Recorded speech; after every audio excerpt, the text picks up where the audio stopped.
সুপ্রভাত। কেমন আছো তোমরা? আশা করি ভালোই আছো। তোমাদের ভালোবাসায় আমিও খুব ভালোই আছি। জানো, আর 6,000 বন্ধু হতে আমার আর কিছু সংখ্যাই বাকি।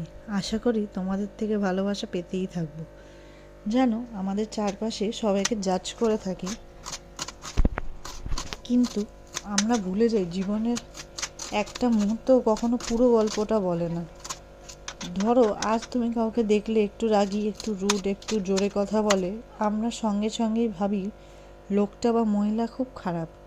কিন্তু আমরা তো জানি না সারা রাত হয়তো সে ঘুমোয়নি, বা তার পরিবারের কেউ অসুস্থ, বা তার ছেলে মেয়ে ঠিকঠাক ওনাকে দেখে না। শুধু তার উপরের ব্যবহারটাকেই দেখি।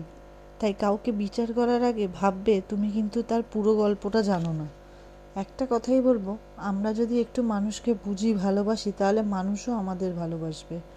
আজকে হঠাৎ করে দুপুরে একটু বেগুন ভর্তা খেতে ইচ্ছা করলো, তাই একটু বেগুন আর টমেটো পুড়িয়ে নিলাম। তারপর পেঁয়াজ কুচি, লঙ্কা কুচি, ধনেপাতা কুচি, সর্ষের তেল, নুন আর চিনি দিয়ে ভালো করে মেখে নিলাম। হঠাৎ করেই কেন জানি না আজকে এগুলো খেতে ইচ্ছা করেছে, তাই জন্য বানিয়ে নিলাম। দেখে নি কেমন হয়েছে। চলো, গল্প এখানেই শেষ করছি। সবাই ভালো থেকো, সুস্থ থেকো, সাবধানে থেকো।